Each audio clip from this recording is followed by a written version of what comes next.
জানিয়ে দিব এই মুহূর্তে আমাদের হাতে এসেছে বাংলাদেশের গুরুত্বপূর্ণ আপডেট সংবাদের শিরোনাম।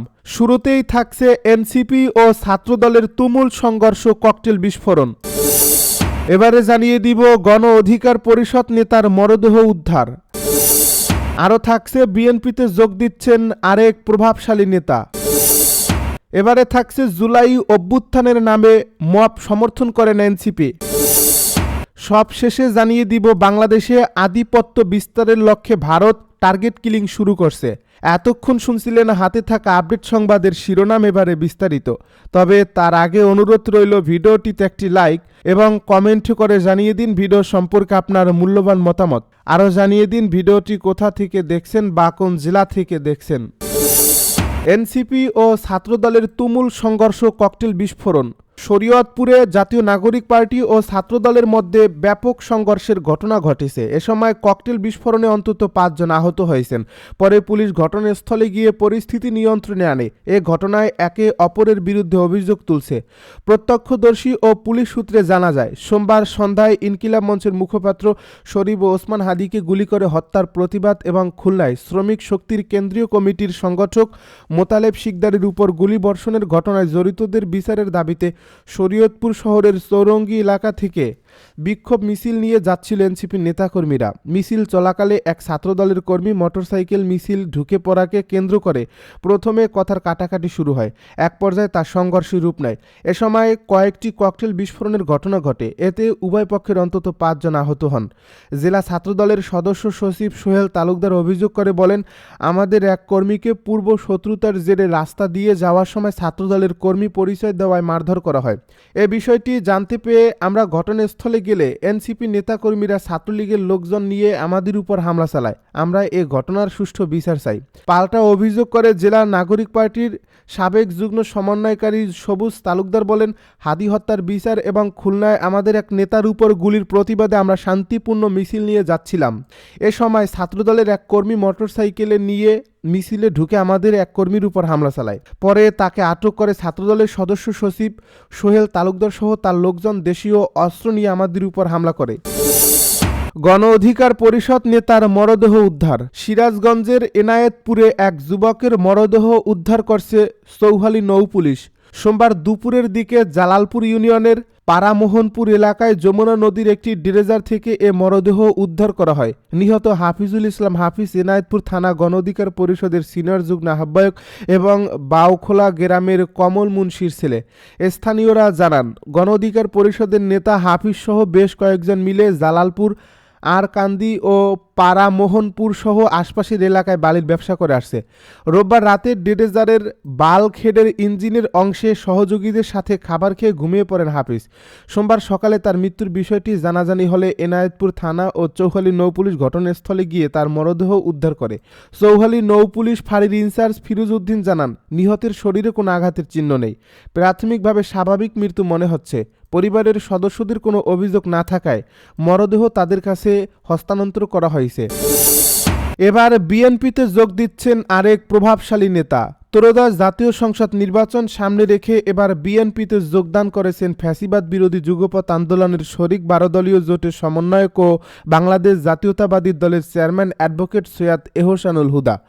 সোমবার বিকেল 4:30টায় রাজধানীর গুলশানে বিএনপি চেয়ারপারসনের রাজনৈতিক কার্যালয়ে এ যোগদান অনুষ্ঠান হবে। অনুষ্ঠানে বিএনপি মহাসচিব মির্জা ফখরুল ইসলাম আলমগীর প্রধান অতিথি হিসেবে উপস্থিত ছিলেন। বিএনপি ও 12 দলীয় জোট সূত্র এসব তথ্য নিশ্চিত করেছে।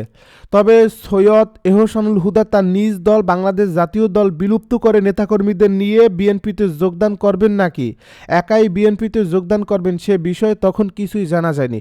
নির্বাচন সামনে রেখে বিএনপির কাছে প্রাথমিকভাবে 19টি আসন চেয়েছিল 12 দলীয় জোট। এর মধ্যে সৈয়দ এহসানুল হুদার জন্য কিশোরগঞ্জ 5 আসনটি চেয়েছিল জোট। তবে এই আসনে এরই মধ্যে শেখ মুজিবুর রহমান ইকবালকে প্রার্থী করছে বিএনপি। পরে আসন সমঝোতা নিয়ে 12 দলীয় জোটের সঙ্গে বৈঠক করে বিএনপি। এছাড়া সৈয়দ এহসানুল হুদার সাথেও আলাদা বৈঠক করছে বিএনপি। জানা গেছে বিএনপিতে যোগদান করার পর এহসানুল হুদাকে কিশোরগঞ্জ 5 আসন থেকে ধানের শীষের মনোনয়ন দেওয়া হতে পারে। এক্ষেত্রে এই আসনে ধানের শীষের বর্তমান প্রার্থী পরিবর্তন করা হবে। গত 8 ডিসেম্বর নিজ দল বিলুপ্ত করে নেতাকর্মীদের নিয়ে বিএনপিতে যোগদান করেন বাংলাদেশ এলডিপির চেয়ারম্যান শাহাদাত হোসেন সেলিম। যোগদানের পর তাকে লক্ষ্মীপুর 1 আসন থেকে ধানের শীষের মনোনয়ন দেওয়া হয়। এর আগে গত 1 ডিসেম্বর আওয়ামী লীগের নেতা ও সাবেক অর্থমন্ত্রী শাহ এস কিবরিয়ার ছেলে রেজা কিবরিয়া আনুষ্ঠানিকভাবে বিএনপিতে যোগ দেন। গুলশানে বিএনপি চেয়ারপারসনের রাজনৈতিক কার্যালয়ে দলটির মহাসচিব মির্জা ফখরুল ইসলাম আলমগীরের হাতে ফুল দিয়ে আনুষ্ঠানিকভাবে বিএনপিতে যুক্ত হন তিনি। সেদিন রেজা কিবরিয়া বলেন, বিএনপিতে যোগ দিতে পেরে আমি গর্বিত। আমি আজ আনুষ্ঠানিকভাবে বিএনপিতে যোগদান করেছি। বিএনপিতে যোগ দিতে খুবই আগ্রহী ছিলাম, কারণ এই দল দেশের গণতন্ত্র 2 বার রক্ষা করেছে। শহীদ রাষ্ট্রপতি জিয়াউর রহমান আমার আদর্শ। এত বছর পরেও তিনি রাজনীতিতে এখনও জনপ্রিয়।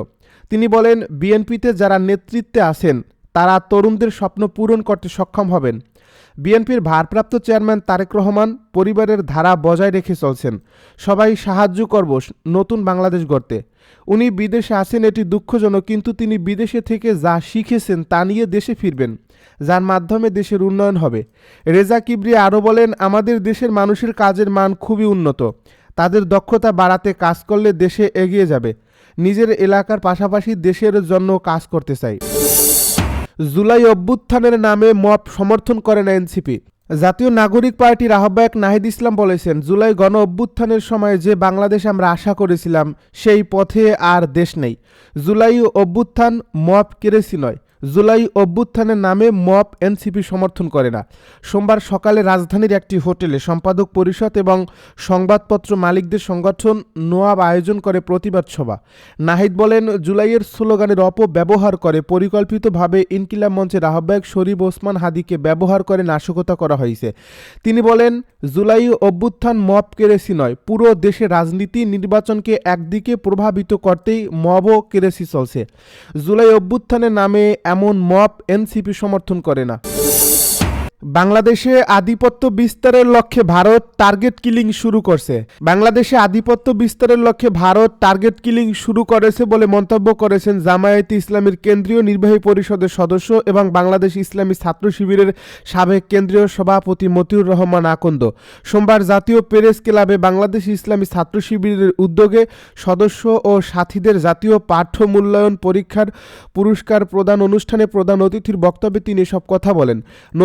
মতিউর রহমান আকন্দ বলেন, জ্ঞানের সর্বোৎকৃষ্ট উৎস হল কোরআন। বিশ্বকে নেতৃত্ব দিতে হলে জ্ঞানের কোনো বিকল্প নেই। ছাত্র শিবির নিয়মিত কার্যক্রমের পাশাপাশি এমন সৃজনশীল আয়োজনের মাধ্যমে ছাত্র রাজনীতিতে ইতিবাচক ধারা সৃষ্টি করবে। তিনি আরও বলেন, বাংলাদেশকে নিয়ে নানা ষড়যন্ত্র চলছে। বিশেষ করে আধিপত্যবাদী শক্তি ভারত তাদের গোয়েন্দা সংস্থার মাধ্যমে উঠে পড়ে লেগেছে।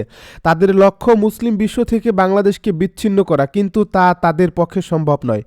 ইতিমধ্যে বাংলাদেশের অনেক তরুণ যুবক বিশ্বের বিভিন্ন দেশে ইসলামের সুমহান বাণী ছড়িয়ে দিয়েছে, যার মাধ্যমে সারা বিশ্বের সঙ্গে বাংলাদেশের গভীর সম্পর্ক তৈরি হয়েছে।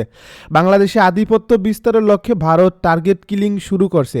তাদের সব ষড়যন্ত্র জীবন দিয়ে হলেও দেশের ছাত্র ও যুব সমাজ রুখে দেবে। ইতিমধ্যে টার্গেট কিলিংয়ের শিকার হয়েছেন শরীফ ওসমান বিন হাদি। অবিলম্বে এই হত্যাকাণ্ডের বিচার নিশ্চিত করতে হবে। বক্তব্যে ছাত্র শিবিরের কেন্দ্রীয় সভাপতি জাহিদুল ইসলাম বলেন, ছাত্র শিবির সারা বছর একটি নির্দিষ্ট সিলেবাসের আলোকে তার জনশক্তিকে জ্ঞান চর্চায় সম্পৃক্ত রাখে। পাঠ্য মূল্যায়ন পরীক্ষার পুরস্কার প্রদান অনুষ্ঠানই একমাত্র আয়োজন নয়, বরং ছাত্রবান্ধব আরও নানা কর্মসূচি নিয়মিত পালন করে থাকে। কুইজ প্রতিযোগিতা, বিতর্ক প্রতিযোগিতা, সাহিত্য ও সংস্কৃতি চর্চা, ক্রীড়া প্রতিযোগিতা সহ নানাবিধ আয়োজন করা হয়। ছাত্র শিবির তরুণ প্রজন্মের মধ্যে পাঠ্যাভ্যাস গড়ে তুলতে 20 বছরব্যাপী রিডিং মুভমেন্ট কর্মসূচি শুরু করছে, যার মাধ্যমে তরুণ প্রজন্ম সহ সব শ্রেণী পেশার মানুষের মধ্যে পড়াশোনার মানসিকতা তৈরি করা হবে।